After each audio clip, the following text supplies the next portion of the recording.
Hello, everyone, and welcome to episode 74 of the Xbox Hall of Gamers podcast. This week, I'm joined by our wonderful producer, Cameron. Hello.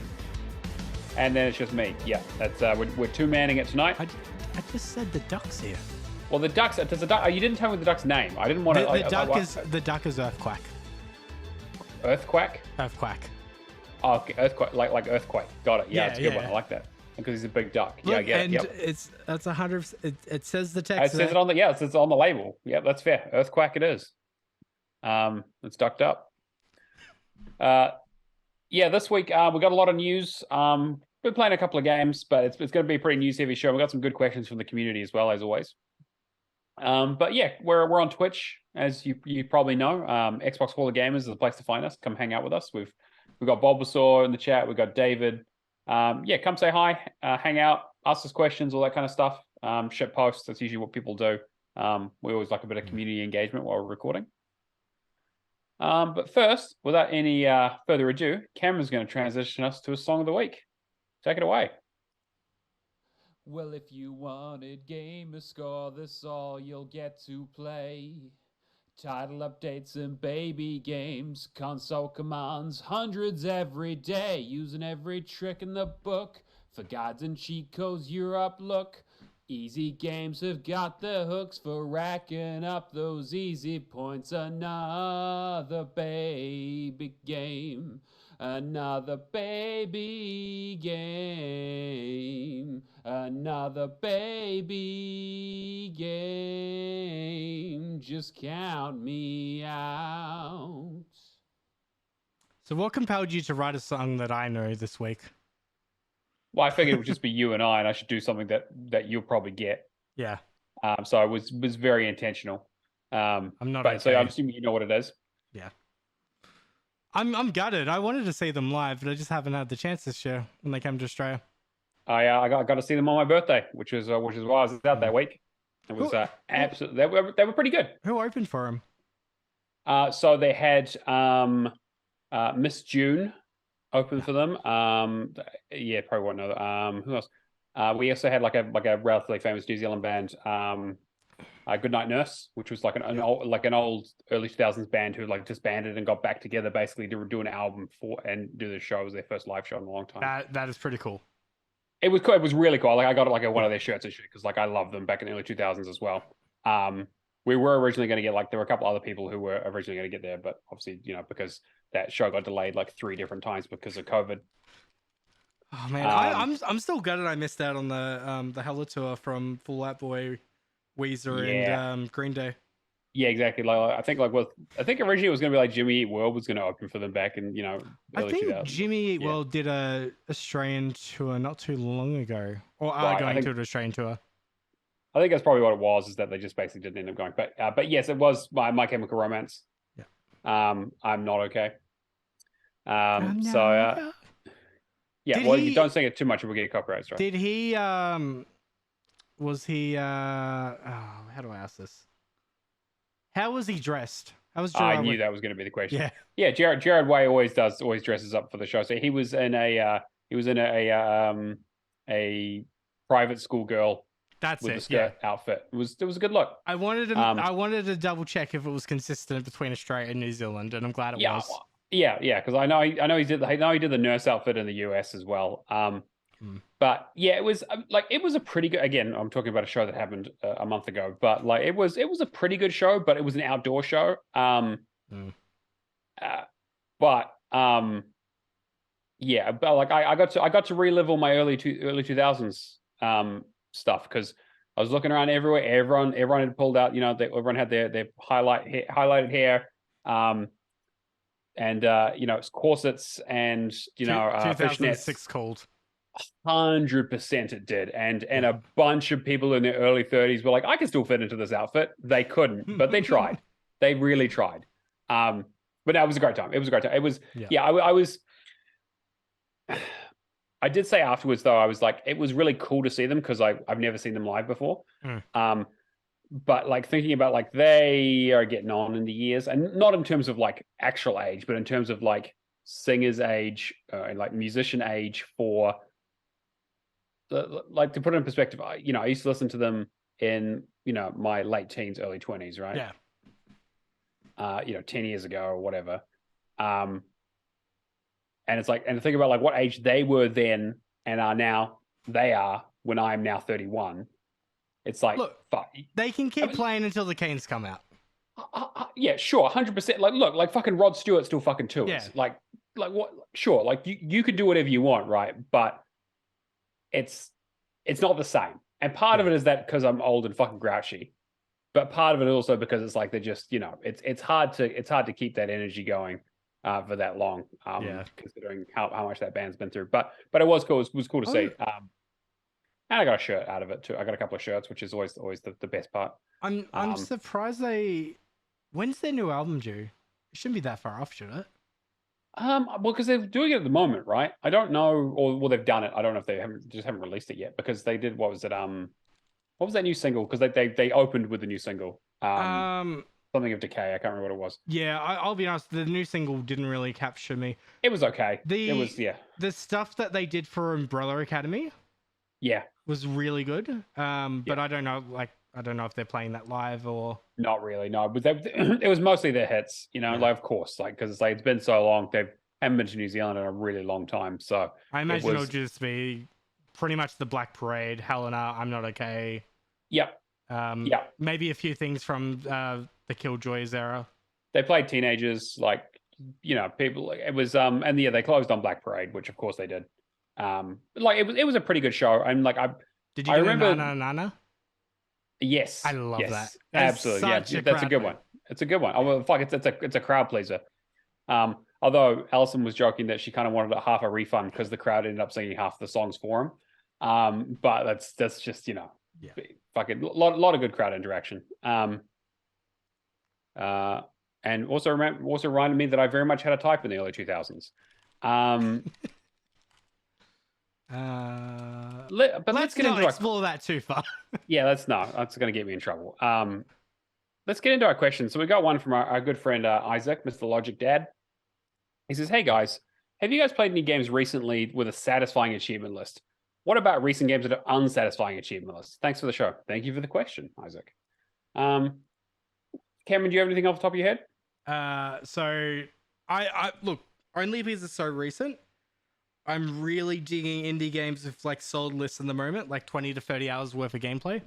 Yeah. I finished Dredge off last weekend. Mm-hmm. I basically played it solid for 3 days. The list was solid. It was essentially there's 2 different story endings. You did that, and then there was just clean up at the end. Yeah. I mean, I guess like this is more. I guess it's more of a question of like what potentially makes like a satisfying achievement list or what doesn't, right? A little bit of examination there. So I've been playing. I'll talk about it when we get to what I've been playing. But I've been playing like Ghostwire Tokyo, which just came out, and that actually has like from a list perspective is actually pretty good. I have some stuff about the game itself, but from a list perspective, it's like, hey, nothing's missable. It's very much like, hey, here's a bunch of stuff doing the story. Here's a bunch of stuff doing side quests. Here's a bunch of stuff doing collectibles. Here's a bunch of stuff doing combat stuff. It's real clear, real concise. There aren't any. There's no tricky bullshit. And it's got a good cadence to the list. Like I got like 40 of the 66 achievements so far. Yeah. And like I haven't had to use a guide for anything or anything like that. I've just been able to kind of just sail through the game, look at the list, and just be like, okay, I should probably work on this, or I'll work on this. Does it have any of those like interesting like? I think of some like achievement lists having like actual challenges these days, like having like just above difficulty of normal. Yeah, look, I mean, like the combat ones are a little. There are a few of them where it's like, hey, do this a bunch of times or whatever. But there are a couple of them where it's like, hey, pull the core, like, because you could damage. The way that game works is you damage the enemies until they reveal their core, and then you can pull it out to kill them. But what you can do is you can do that to multiple enemies and then try and pull cores out all at the same time. So there's one for like doing like 5 of them all at once and all that kind of stuff. And there's stuff around like using talismans to weaken enemies or like special ways of killing enemies. I'll talk about it a bit more when it gets into the game, but like that's kind of like it's a relatively good list. I think it's like a standard list. I've had like much worse lists than that. I mean, I still think that my favorite achievement list of all time might be the original Crackdown. Yeah. Oh, actually, the two I think, and like this is we're going way back. I think is the original Crackdown and the original Dead Rising, because they were like, hey, here like story gets you a couple of achievements, but this is all about like doing weird, cool shit, and some of that shit is really fucking frustrating. Again, because we're talking like the early days of achievements where they hadn't quite ironed out all the kinks yet. But like Dead Rising was like, hey, you get an achievement for like, photographing all these collectibles, and but also it's like beating this boss or having escort 8 people with you all at the same time. Do all this kind of weird shit, like just kind of like go into the world and it's like, hey, do some weird shit. Also, there's some like in-game rewards for doing that stuff as well, which is nice. And Crackdown was very similar too, where it was like, okay, all you need to do is it's like collect a bunch of cars, shoot a bunch of rockets off, do a bunch of collectibles, climb to the top of the biggest building, which is the kind of thing that like if you had a game like, again, this was one of the first games that had the kind of verticality of like an open world that you weren't just like GTA running around on the ground taking cars. It was like, hey, no, you can jump over shit. You're a superhero. Like the first thing that you would probably do is like, I'm going to climb the biggest fucking tower I can and just jump the fuck off it. And they're like, yeah, of course you are. Here's an achievement for that. Yeah. Crackdown 3 had a similar list, right? Yeah, I mean, like 2 and 3 also have that kind of stuff, but I think the other thing is that like we're so far removed from that now, and like we're in such a different place. It's like why Crackdown 3 didn't get great reviews is because it's very much like a early 2007 style game. Yeah. In the early in 2020, which is like not. See, I enjoyed Crackdown 3 for what it was too, but then at the same time, I hadn't played Crackdown 1 and 2. So having this as the first experience, makes sense. I've said it before, Wolfenstein, The New Order is always my go-to. 100%. As the best example of a AAA achievement list. You've got your weapon upgrades, you've got your difficulty modes, everything's like, you don't need a guide, there's no missables, everything's straightforward as all hell. Yeah, these collectibles, ways of killing Nazis. And it's difficult enough to actually feel gratifying. Yeah, like but also without the bullshit of like Mind Laben in the second game. Yeah. Right. It's kind of thing where it's like it's a like I love that game. I think that and also like the game itself is fucking fantastic all the way through. So it's like they kind of nail it on all fronts. So what is it? I Am Death Incarnate? I think you need to finish on like Uber or I Am Death Incarnate or whatever. Yeah, like it's like you need to finish on the highest difficulty, but not Mind Laben, so it's not permadeath. Man, Wolfenstein 2 would be such a good list if it didn't have that one achievement. 100%. Sorry, multiple achievements after main. Yeah, I mean, I would have that game done. That's the reason I haven't gone back to it. Just because it's just too much of a hassle. And then Youngblood is a completely different story altogether. Yeah. No sign of Wolfenstein 3 yet. I wonder if we'll hear anything about that. But they're working on Indiana Jones, right? Apparently, but again, I don't know how much. We haven't heard anything about that either. So, yeah, I don't know. As opposed to like a bad list. I mean, like we don't really see a lot of really bad achievement lists these days. I think like after they got over the initial growing pains in the 360 days of like the like GRAW, like get to the top of the leaderboards, bullshit achievement stuff, and the play 1 million matches, even like Gears, the original Gears, like play, win 10,000 matches, which is ridiculous. I think that like we've got a relatively standardized way of doing lists these days. That's usually pretty good. If we've got bad lists now, it's typically because of bad game design. Yeah, that's just true. Like I haven't seen many like AAA games or even like high, larger indies that kind of don't have slightly more standardized lists. Most of the lists are usually inoffensive. Yeah. Like they're usually just like relatively standard. You have a bunch for collectibles, maybe some for difficulty, maybe some for a couple of miscellaneous tasks and missables, but nothing too arduous. And then maybe some for multiplayer if it's that kind of game. But obviously I don't have a lot of experience. I'm trying to think of like any really offensive lists of the late. I mean, people might... My mind always goes to Sea of Thieves because I still think it's bullshit that the first party has discontinued. Yeah, but also the way they did their achievements in the first place was bullshit to start with. Yeah. So much so that they changed them. So I think that's pretty much an admission of guilt right there. Will it hold up in court? No, yeah, well, I wonder if, I mean, people might say the Callisto Protocol, considering what they've been doing with achievements. I think that's a great example of like not having a great list, and yeah. I'm gonna say this is a practice for the AAAs in the industry. Yeah. A very unsatisfying one is title updates. Like, okay, I'm okay with title updates, yeah. But if you're gonna make somebody do a completely new playthrough, you're gonna give them more than 10 game score. I mean, I guess so. I mean, I think you just kind of got to give them something. Give them something more to do. That's the thing, is that like playing through a game again is one of the things I hate the most. I hate having to replay content that's also not that great. Like, if you're going to make me play the game on the hardest difficulty and there isn't like a new game plus thing, just let me play that from the beginning, because I'm going to have to do it. If they had like a few achievements that were like, oh, in chapter 3, do this instead, or something that like makes me kind of explore what I've missed from a normal playthrough, I'm okay with that. The Drum Master game that was on Game Pass. That's a great example. Taiko Drum Master, yeah. Well, you had to complete songs wearing different skins, but the items appeared randomly in the store, which was, you know what you did? You went on PC and you swapped the day, and it was a very easy completion.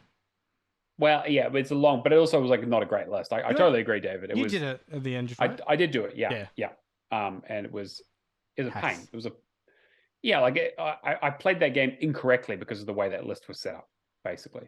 The other argument I have too for you guys is you just played it as those leading Game Pass. You just didn't. We were definitely in a hurry. Yeah. For sure. I mean, I know you played the game. I know you played it quite over time, like over quite a bit of time, but we own it on Switch. I was playing it before it came to console. Yeah. I will say the Rainbow Crown achievement though. The fact that you had to get it perfect on everything, I was like, look, just let me hit all the notes and be happy, all right? That took me quite a few tries as well. Admiral points out that he's a big fan of a good grind of a game that gets to bash his head against the wall for hours and contemplate life decisions. I imagine he's probably talking about Seriously 3.0 right there, because I know I mean, look, you've done Seriously 3.0. Why don't you do the Halo MCC collection? Oh, boy, that's probably still my proudest one to date. Oh, for sure. Well, like the nice thing about Halo though is at least it has a good amount of variety to it. Like there's a lot to do in that game. You know what? I'm going to change my answer. Age of Empires 2. Yeah, that's a great list. The other thing with that too is you've got 20 years of foundation. True. It's hard to go wrong with that. They're working on literally standing on the shoulders of giants there. Like that's And it's pretty much the case of like going back and seeing the old, like, one, you're getting the nostalgia hit. Two, you've seen the campaigns upgraded over time, like to the point of, population cap back in the early 2000s was like 200 units, I think. Yep. Now it's like 500. Yeah, we've come a long way. Yeah. Not the biggest Halo fan. It's all right in small doses, but I can't do that many Halo games back to back. Seriously? 3.0. Yeah, I mean, I unfortunately I don't have another Forza game to put on my my charity list for this year, so I'm worried. Halo games is Forza Horizon 4 got fixed, buddy. Oh no way am I doing that. No way. You know what? You know what? I would be very okay. Even if it's not on your main profile, I would be very curious if you spent like 2 hours in Forza Horizon 4 and whether you like that more than 5. I might do. I mean, I really enjoyed 5. Like I've said many times, like 5 was a surprisingly enjoyable game to me. I realized I quite like driving games. I'm just not very good at them is the problem. So like the sort of the scalable difficulty of Forza works really, really well for me for the most part. Yeah. Admiral saying Eliminator and 4 was easy, and 5. I still haven't. I'll talk about that when we get. I keep checking to see if you've got it yet, and I've played it. I've been putting some hours into it trying to get it, but I haven't had any luck yet. But anyway, Isaac, I think hopefully that answers your question. I think we had one of them that was David also points out the Resident Evil 4 achievement list is pretty straightforward. But unfortunately, it has you have to do a bunch of playthroughs, which I think is kind of the cardinal sin. I heard though from a normal playthrough, that's a 15 to 20 hour game that feels like a 5 to 10. That's fair. It's just because it's no fluff. It's just straight to the point, exciting the whole way through. Reviews have been great. And the original game that I mean, it's on my to play list because I'm going to have to do it for Game of the Year this year, apparently, because it's apparently just incredible. So, and I do really enjoy the first game. So. Yeah, you know what I was thinking today? I'm surprised it hasn't been brought up. I'm really surprised we haven't seen Elden Ring DLC yet. Well, because it only just got announced recently, right? Yeah, but I swear it was like rumored for Q1 2023. Oh, it definitely was. It definitely was. But I think we're going to probably get like there's probably going to be like a Summer Game Fest. Was it officially announced? No, I think they announced it. Yeah, I think they did announce it. Like they put out like a tweet for it or whatever. It was like super low key announcement. Because I knew there was rumors going around like particular like Elden Ring or Souls streamers got invites, but that was the extent of what I saw. No, I remember. I think we might have like briefly touched on it in one of the episodes a few months back, but it was like like a real low key. They were like I think it was like they passed the anniversary for the game, and everyone was like, oh, "Are they doing a stream? They're doing a stream," and they did like a stream about something.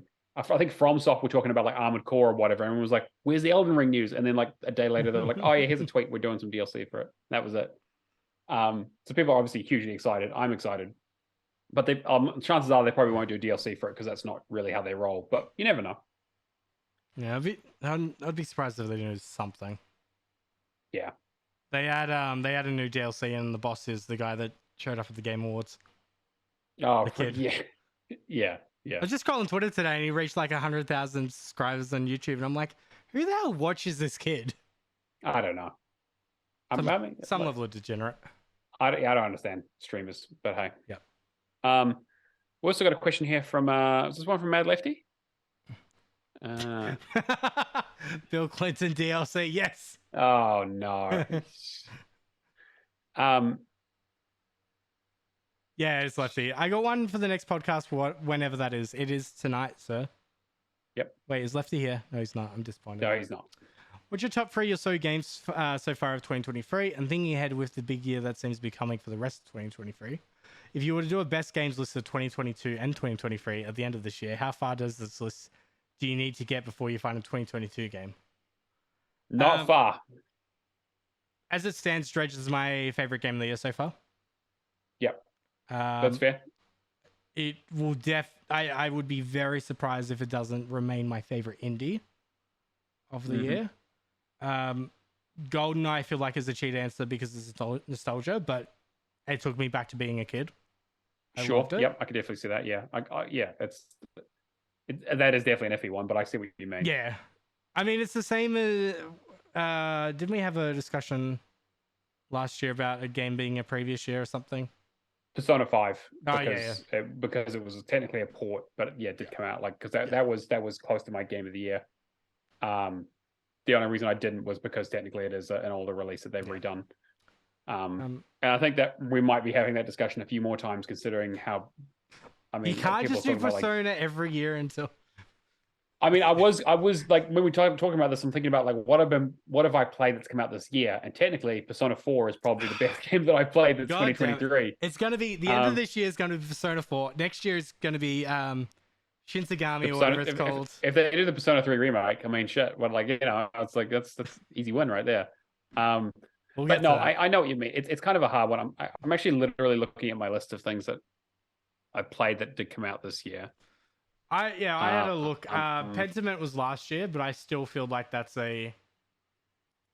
Yeah, I played it this year as well. That's that was like a November release. So so far for games that have released this year, Loop Hero was a port of a 2021 game, but it is still one of my favorite games that I played. What else is there? Fashion Police Squad, I haven't put enough time into. Probably not going to be. So Dredge, Loop Hero. I need to put more time into Atomic Heart, but to be honest, it's really not captured me as how I was hoping. Yeah, I have not heard amazing stuff about it, and like no one's talked about it, so I can't say I'm surprised. You know what? Maybe Dead Space when I put more time into it. Yeah, I think that's probably going to come up and like if people were doing a list like right now, I think Dead Space would be the top of a lot of people's list. Would be Dead Space and RE4. I haven't played either of them yet, but Dead Space is definitely on my to play list. I'm just looking like I've only played 6 games from 2023 so far, and 2 of those are Persona games that are ports. So, but Persona 4 I fucking loved, really really good. Persona 3 I enjoyed less, but Hogwarts Legacy, was like if I was gonna pick one, that's up there obviously, but like I don't. Yeah, it was good, but like it's not like I don't know if it's game of the year material. I haven't got around to Legacy. Some other ones that. Okay, Hi-Fi Rush is weird for me, yeah, because I definitely believe it deserves a game of the year contender. Sure, but one launching in January is always a bad idea. It's a rough. Yeah, good luck being remembered all that way back. Yeah. So I'm sure people. Good time to put out some DLC later in the year to get people back into it. I'm sure people in November, December will go back and think like, "Oh my god, that was amazing! Like day one drop. I want more of that." Yeah. But that's going to be the extent of it. And I know in the achievement hunting community with the multiple playthroughs, that's not going to sit. Yeah, it's also quite a challenging game from an achievement perspective. Yeah. Like it's a great game, but there's that one fault that it has. Yeah. Or Vampire Survivors. DLC just came out, right? I haven't had a chance to play it yet, but I'm excited to do it. $2 DLC. That's great. I'll play that. Yeah. Have you seen Chronicles TikToks? No, I have not. It's just like won the BAFTA award for like game of the year. Just added character animations and stuff like that. Amazing. Yeah, but yeah, I think to answer your question, Lefty, like I haven't seen much. Like I've got the list of stuff that's coming out like in 2023 as well, like in the future, and there isn't a huge amount that's jumping out at me yet. Now, obviously, we're still pre, E3 season, right? So that'll be June. So a couple months from now, I'm sure we'll have more information on what's actually coming out this year. But it does seem pretty light. Right. So a few things off the top of my head. Spider-Man 2 is supposedly launching in September, according to Jason Schreier. Yeah. We also have Tears of the Kingdom. Yeah, again, Xbox and Nintendo only. But yeah, PlayStation, Nintendo only. Yeah, yep. Starfield being a new IP. I mean, I'm gonna play it. Of course I am, right? Like I think that will be on some people's lists. It will be a contender. I don't think it will be game of the year. No, I don't think so. But I've never been I enjoyed Skyrim quite a bit, and I enjoyed Oblivion. Like I've always enjoyed the Elder Scrolls and the Fallout series. Yeah. They've never been like 10 out of 10 must play experiences, but they are like there aren't many games like that in terms of like scale and just kind of the amount of content that you get those like without going full MMO bullshit. Man, Star Wars Jedi Survivor. That might be the one for me, to be honest. Yeah, that was the one I'm glad that I told you, like, no, we need to buy this. Yeah, 100%. Yeah, that's a day one for me. Yeah. Straight up. I mean, like, I'm a huge Star Wars fan anyway, but I loved Fallen Order, and this just looks like they were just like, let's do more of that. Man, which works for me. This quarter needs to slow down. There's been, like, I want to play Dead Island 2, I want to play Jedi Survivor, I want to play Minecraft Legends, I want to play Redfall. I finished straight. I want to at least check out Redfall. Sure, absolutely. Yeah, I'll give it a fair shake. I mean, like, I love Arcane. What else you got? You've got Coffee Talk 2, which I know I'm going to love. Yep. Although, I don't think that's going to be like a game of the year contender, but I think it'll be a great game. This is me just getting into like, there's too much shit at the moment. Sure. Diablo 4. Yeah. There's so many games this year before launch I could possibly see if the launch window is good enough. Yeah, like again, Diablo 4 is like one of those ones where I'm like 50-50 on, which is weird for me because I love like Diablo 2, I fucking loved. Like I grew up with that shit. And Diablo 3 I really enjoyed. You're just not excited because you didn't go into the beta and get the dog. That's true. That's true. I didn't wait on the fucking thing for 6 hours like Aftos did. And I'm pretty sure there's a story today or the other day saying that they're releasing some kind of content every 2 to 3 months. Yeah, they're doing like apparently looking to do like story content every 3 months, which is interesting. It's probably a smart move actually, because I think that's one of the things that kind of the people who are interested in that lore and that kind of stuff do kind of die out quite quickly because it becomes a real loot grind game. So having that kind of extra carrot to put out there, I think is really smart. And whether they can stick to that schedule, I'll be interested to see. I keep on seeing stuff on this list, and I'm like, all right, Diablo 4, Final Fantasy 16. But yeah, not coming to Xbox though. I mean, right? not coming to Xbox, but yeah. Which I'm not happy about, but it's like, again, I don't even think about it because I'm not going to get a chance to play it. Pikmin 4. Again, not coming to Xbox. Not coming to Xbox, but it's still going to be like a day. Pikmin is like one of my favorite franchises. I love Pikmin. Pikmin's great. And I saw a video the other day of like what they did with the original press, and they actually blended 2 plants together to get like a Pikmin kind of plant cool. for the press kit. And I'm like, that is fucking amazing. That is pretty good. I'm just like looking at stuff that like, okay, so and then obviously we've got Minecraft Legends coming out later this week. Yeah. There's too many games in here that just make me think this is a banger year. I don't know. That's the thing, is that like I'm looking at the list and I'm like, I'm seeing a lot of potential 7 out of 10s here. I would love to be proven wrong, right? I'm not like, I'm looking at this, I'm not seeing a lot of like, hey, this is definitely going to be a Game of the Year contender. Like this is like, like when Elden Ring was being like, again, there was a shitload of hype around it, but even before that, I was like, this is going to be on a lot of people's list. It was on mine. It was my Game of the Year. Whereas like I'm looking at like I've got a listed here of like what's coming out on Xbox. So it's like if I look down at Minecraft Legends, that's looking good. I want to play a game, yeah. I want to list game before the release. Yeah, we'll put them in a 7 and 8 category or a 9 out of 10. Sure. Cool. Let's start with Minecraft Legends. I think that's going to be like an 8. I think it's I think it's going to be good.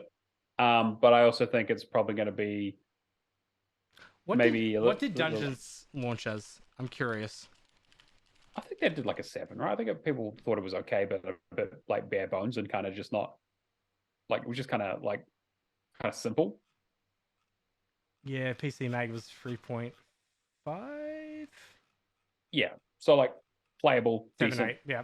Yeah, 7, 8, which is and I think this is kind of going to be in a similar category. I think that's kind of the Minecraft area at the moment. Yeah. And I know that every game is a 7 or 8 basically if you average everything out, but like this is just kind of like on my personal scale of where I kind of rank this stuff. Yeah. All right, Dead Island 2. I think that's like a solid 7. That's like a low 7.5. Yeah. Yeah, I think it'll be fun. I think we'll have a good time with it. But that's not going to show up on anyone's Game of the Year list unless it'd be a 7, but it'll be a 10 for Alex, and that will make me happy enough to think of it as a 10 in my own head. Star Wars Jedi Survivor. Yeah, that's probably going to be a 9 for me. I think that's I would be very surprised if it is an 8.5 or a 9.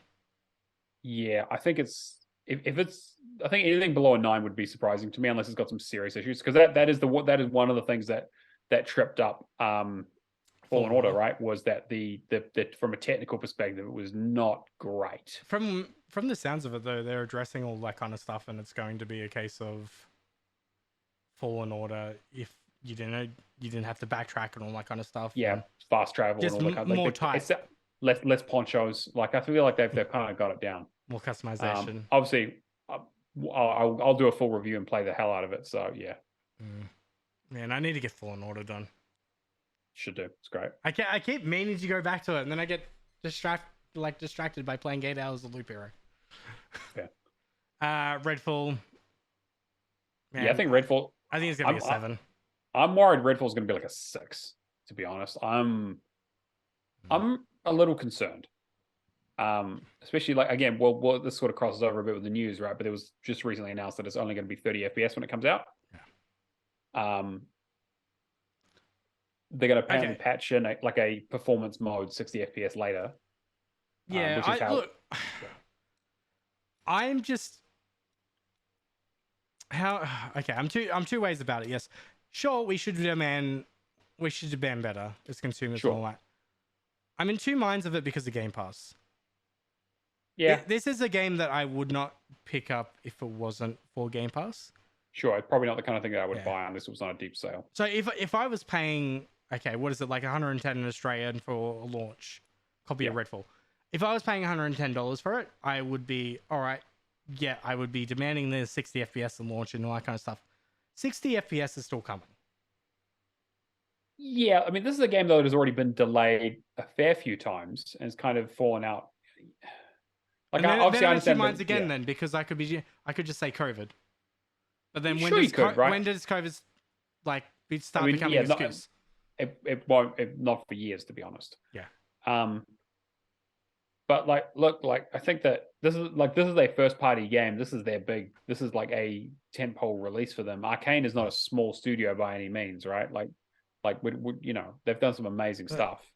Microsoft is in a position now that they need things to come out. They need they need things to come out, and two, we had a delay on Redfall and Starfield. If they had put it out previously, like I'm cutting them slack because they have delayed it this long.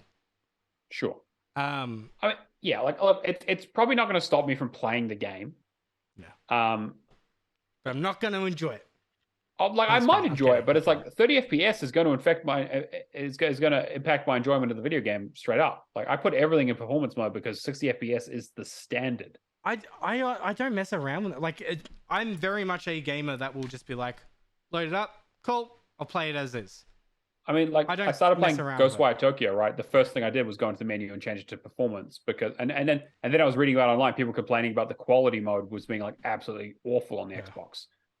And I didn't notice any of that because I put it straight in performance because like I don't really give a shit what the game looks like. It needs to play smoothly. Yeah. Look, I won't mess around with it unless there's obvious issues.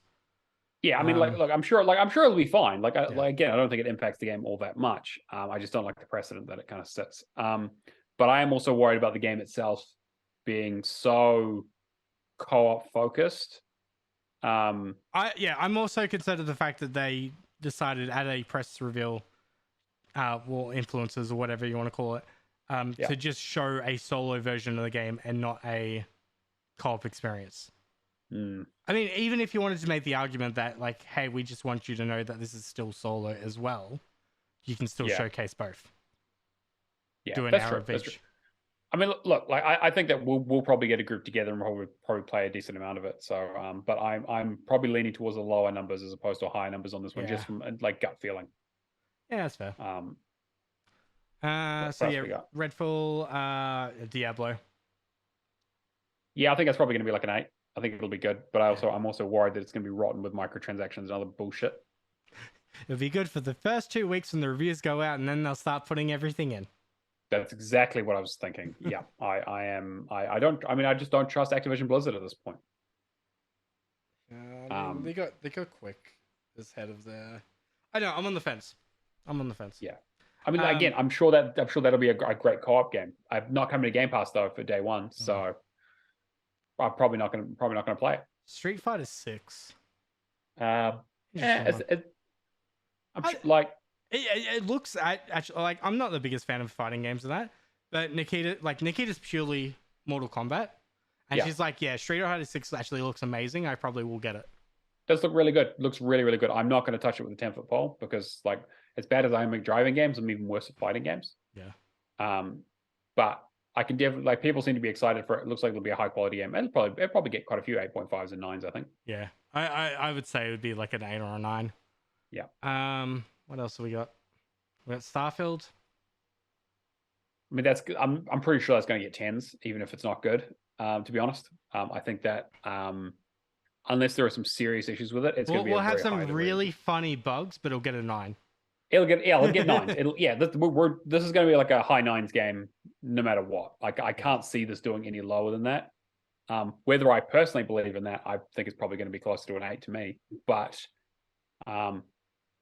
yeah, like from like the videos and stuff, like I hate that I'm so fucking negative this year, but like just from like when they started showing the showcases, I was like, ooh, this really does just look like Skyrim in space. Like, I don't know. I was hoping that it was going to be a little more Mass Effect and a little less Skyrim, where it's like a little bit more structured. Again, I haven't played it, right, so I don't know. But then when Todd Howard's like 10,000 fucking stars, fucking planets. I was like, no, Todd, what are you doing? No, that's not.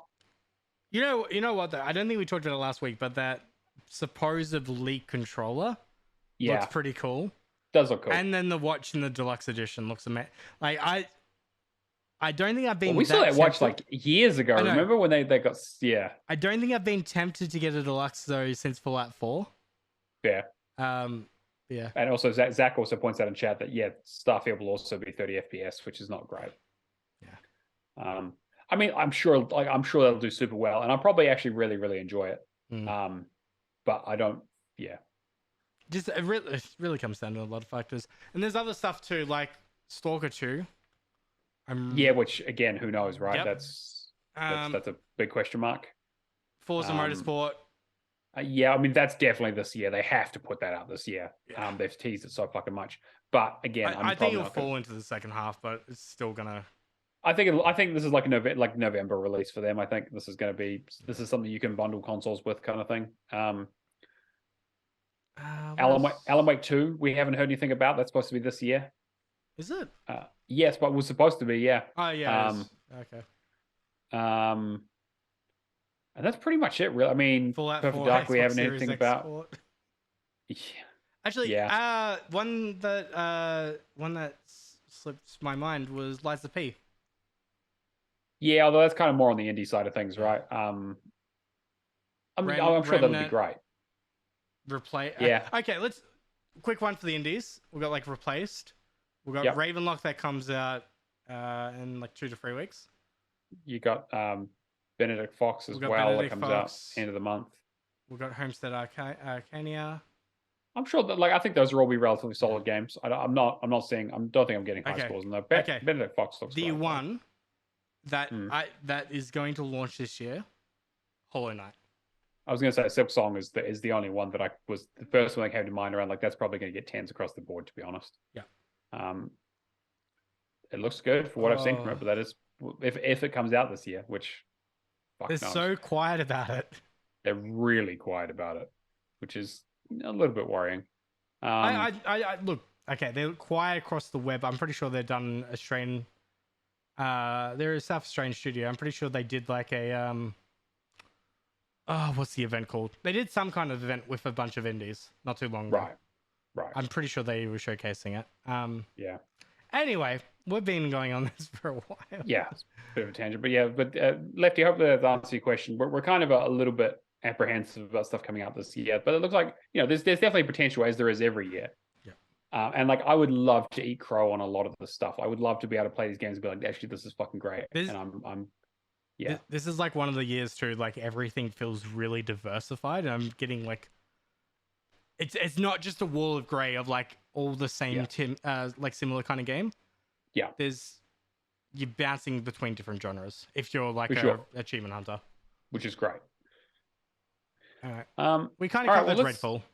Yeah, we covered Redfall already. Let's talk. What else we got in the news? Ubisoft Plus. I don't think there's going to be too much here, except for the fact that apparently the French don't know how to price a fucking service at all. All right, so to access Ubisoft Plus, Xbox users must subscribe to the Ubisoft Plus multi-access tier, which costs a pricey $18 US a month or $15 British pounds. The multi-access plan offers over 60 games to play on Xbox consoles, complete with all premium editions, new releases on day one, and other benefits.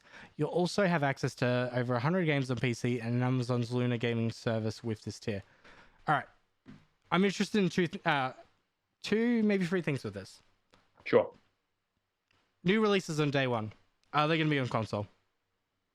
If I can play Mirage day one as like a rental for a month, and then they probably will. Yeah, I think that would make sense. Even if there's like DLC or something later, I'll play it a month at launch. I'll get my first hands on with the game. I'll wait 12 months until, realistically like 2 something years, whatever. Yeah. I'll come back, clean up all the DLC, and then it would be essentially just the DLC will be a second game. Sure. Yeah, I mean that's kind of how some people treat Game Pass, right? It just doesn't have that DLC component. So, I mean that does make sense. And like there is a list of the games here on the TA article you can look at. But sorry, and you had some other stuff you were going to say. So the price is way too much. But then, man, that DLC. Think of a Game Pass Ultimate subscription that had a DLC component. I mean, I would pay for it. Yeah. Well, I would probably pay for it. It very much depends on. It depends on whether things are leaving and that. If fucking they add DLC to the game after it's left Game Pass. So this okay. Straight off the bat, we're like, all right, this price sucks, which I will agree with. Yeah. Too expensive. if you look at this from a aspect of like, all right, we're not going to keep this as a recurring subscription. We're going to go in, we're going to go, all right, this is buffet month. I'm going to get Far Cry 6 and all the DLC. I'm going to just, like, I own Far Cry 6, yeah. I bought it for, I think, $19 base game. Get to go back to it. I could do this, go, all right, I'm going to get Far Cry 6's DLC. I'm going to get Watch Dogs Legion's DLC. Like, you know, prioritize stuff. Do it 1 month, not have to worry about paying $60 worth of season passes. Yeah. There is still benefits to this service. For sure. Yeah, there is definitely limited. an audience for this. Yeah. And it's definitely not us. I mean, I see it as achievement hunters, but only with season pass content, or those achievement hunters that really want to go day one. Yeah, I would agree. I'm just like looking at this list. I'm like, I've already done most of these games. And it also means that like none of the stuff is ever coming to Game Pass. Yep, that's the other caveat with it. The other thing too is this is all evergreen content. Yeah. I don't think you're going to go out tomorrow, get an Ubisoft subscription, and have to worry about Assassin's Creed Origins leaving. True. That is true. I mean, they own all of it. So it's just kind of always going to be there as long as...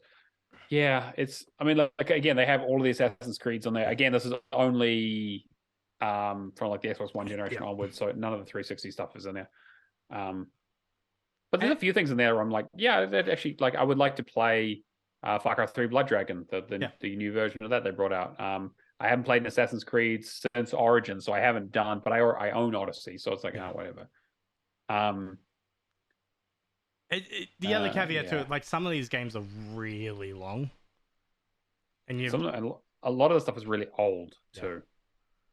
But like, if I picked it up, for example, and I wanted to do like, okay. I'm making an argument against myself. You could pick it up and go like, all right, I'm going to play Assassin's Creed Mirage when it comes out, but then still have access to Battleship and Boggle and all that kind of stuff as well. But then equally, you could buy them on a sale, on a dig. Yeah, like I say, Ubisoft games are like always on sale. So especially like the Assassin's Creed franchise and even like Watch Dogs and stuff. And also, like we've talked about in the previous weeks, Ubisoft has been on the back foot in terms of making money for anything because their games have been shit recently, to be honest.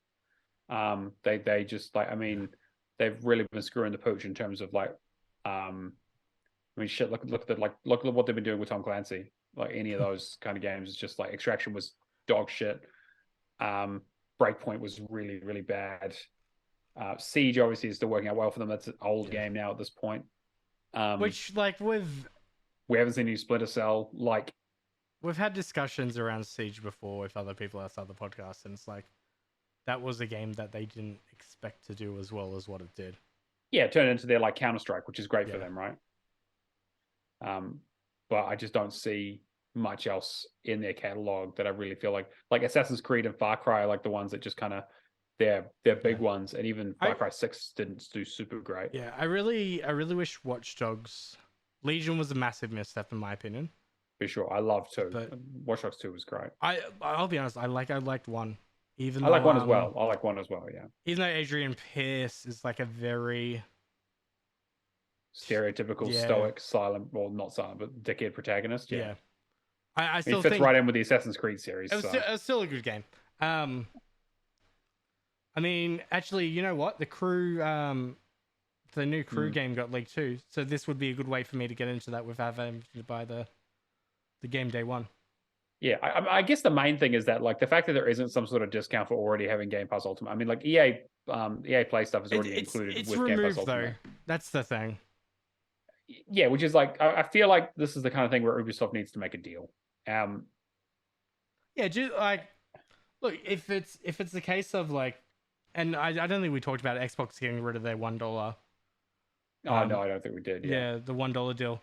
Like I said, I still think there's benefits here, but you have to do it strategically. Price. Yeah, I mean, even half of that is not cheap. Like for what they're offering, because the other thing you need to think about, right? Like, is how often does Ubisoft bring out a new game? You know what's interesting? Just Dance isn't here at all. Yeah, there's probably a licensing nightmare. yes, I'm not surprised. It's also a huge seller for them, so I bet you they won't hide nor hear of that. You think though for this price, if I had access to the entire Just Dance library, I would buy this for Percy. That's fair. Percy, I mean, obviously would love this. Yeah. Not for me, obviously, but yeah. I don't think they're targeting the right demographics. I mean, yeah, I'll be curious to see, first of all, how long it's sticking around for and how long it stays at that price. Because I don't feel like the offering is there for most people, where you have a bunch of old games that most people have already played or bought on discount, and you're not adding that many new games, and the new games that they've been doing recently have not been good, so people aren't super excited for their new throughput. So yeah, I mean, if this had like Just Dance and all that, it kind of just feels like the one thing that would like round it out too, if you get what I mean. Yeah, I could see it, and would make it justifiable for that price, because you would have like the family, and you know, if this was like the family kind of subscription price. Yeah, I mean, they got Monopoly and stuff on there, so like they're obviously trying to embrace that Hasbro stuff. That they also have. Yeah, but yeah, man. What's this about Design Lab? So oh boy, do I want to talk about Design Lab? So Design Lab's got a whole bunch of new customization options, which look cool, yeah. But then I put this article in this morning before I got really frustrated with Xbox support. Yeah. And now I kind of just want to dish a story out. So I had very lovely gifted from Chin Doctor Kirby 2 controllers, one for myself and one for Nikita. Yeah, he did it for a few of us. Yeah, he did it for me as well. Yeah. He did it for you as well. Really nice gesture. Yeah. Problem with it is Nikita was playing like 2 to 3 hours a week maybe on it. Like, she loves the game, but she doesn't really game that much on console. Her left trigger broken, like, just snapped in half one day. Yeah, right. My RB button just completely froze up. So back in February, I put a warranty ticket in because, 12-month warranty. This is sounding very familiar, Cameron. I feel like, okay. I feel like I've heard the story before, but also lived it. Yeah, I feel like you've lived it too. So yeah, they apparently sent me shipping labels back in February. I double checked the email and all that, nothing there. Yep. Classic. So then I called, trying to find a number for Microsoft support. Pain in the ass. Good luck. Yeah, They hide that shit really well now. Yep, managed to finally get through. I was on the phone for 30 minutes with somebody just saying, look, I can't, because it's meant to be like within 30 days that you sent it. I'm like, all right, I'll cancel the order. I put a new support ticket in. I did that. Finally came in like 20 minutes later. No shipping label again. So I'd called up. I asked, hey, can you like give me the details for a shipping label? I just sit on the phone and basically say like, no, I'm not hanging up until I get this. Yeah. You say that it's at my email. I can't see it. I've checked all my other emails. I'm getting other emails in at the same time. What's the go? Then after getting her to resend it on the 3rd time, it comes through. Mind you, the other 2 emails haven't come through, and it's like, no, of course not. They never show up. Yeah.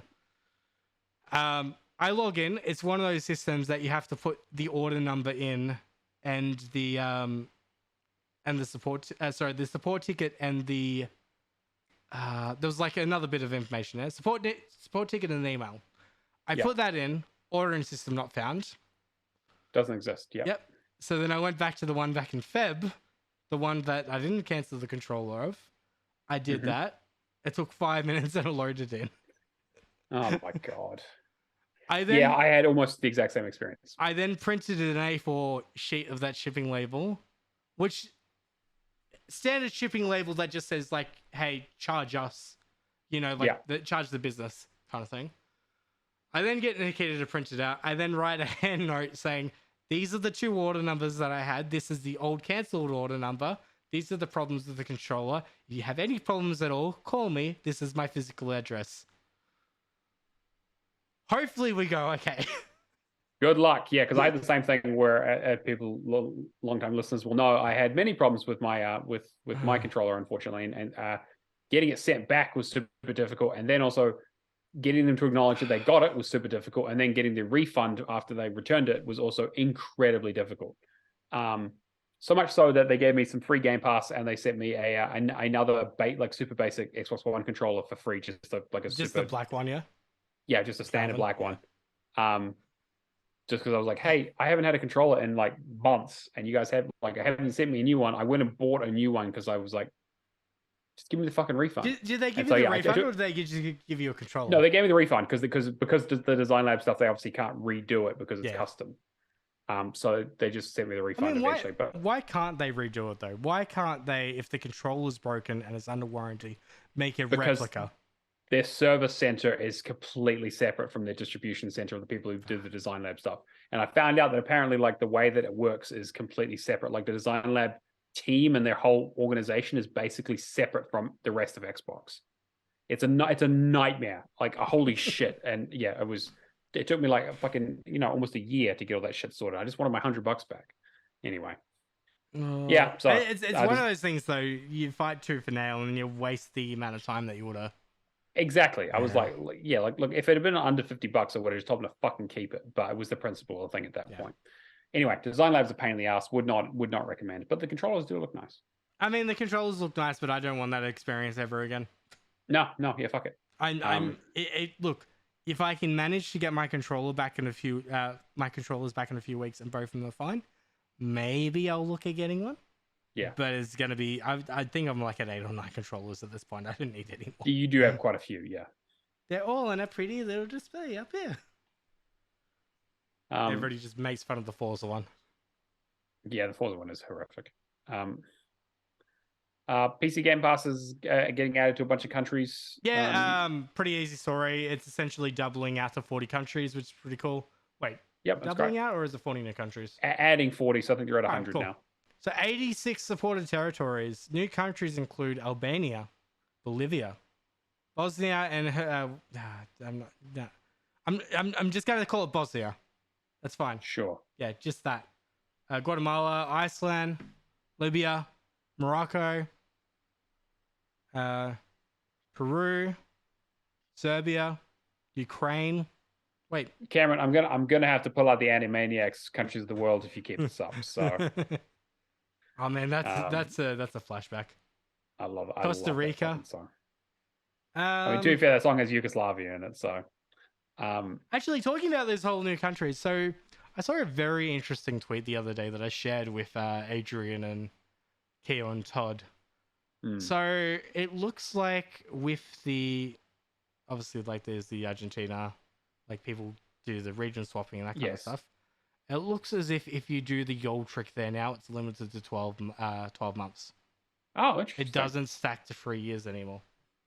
Oh, okay. And I'm curious to see whether that is more, whether it's a regional thing or if it's everywhere. Yeah. Probably everywhere, I would bet. I'm thinking Wales too. If they're getting rid of the $1, if they're getting rid of the $1, they're probably looking to put the price up next year. Yep, I would agree. That's why they would limit it. I just thought it was very interesting that only those regions were affected so far. Yeah, well, it's a pretty good test region, eh? Moving on, this is your story. What, Jet Set Radio? I was going to say Persona 3 remake. Yeah, Persona 3 remake. So there was a leak for that. That apparently they're redoing Jet Set Radio and Persona 3. I saw a video the other day of it has Yukari firing some magic arrows. It looks very much like Persona 5. Yeah. Having just finished Persona 3 recently, this is a game that definitely could use a remake. And it would be really cool to play another Jet Set game. There's not really much here. It's still rumors and sort of leaked screenshots and kind of blurry. But I find it like obviously we had the rumors going on about Jet Set Radio previously. Yeah. But Persona 3 I would say is much more recent. To be fair, the Persona 3 remake has been rumored for quite a while because Atlas obviously haven't actually made a new game for quite a while in terms of they did Shin Megami Tensei, but Persona 5 is an old game that was originally made for the PlayStation 3 originally, to put it in perspective. So obviously they've done Royal and ports and things like that. But I find it so interesting with Jet Set Radio though, just because of Hi-Fi Rush. And I know, yeah, I mean, it's good timing. I know they would have been doing. It's a Get Set complete Ready coincidence. Yeah, but it's just it's one of those things that's just like, here we have this stellar game that is very similar. Yeah, it's just one of those things that goes like, all right, cements this. Yeah, this is the short deal. This is gonna do well, or should do well. Yeah. Just got to release it on the Game Pass unexpectedly day one. I mean, wouldn't surprise me, to be fair, with the way Atlas has apparently been putting stuff out. So, I mean, hey, keep it up. Just need Sega to be purchased. Sega. Grounded got an update. Thanks, Obsidian. As we discussed before, it was about to happen. It was 100% going to happen. Yeah. So, but how dare they? No, so they put out some update with the new achievements. The achievement hunting community is less than thrilled. But most people are not very surprised because it is that kind of game. If you have a grounded save, that's going to help. Actually, I think Baron said he was looking at making a grounded save.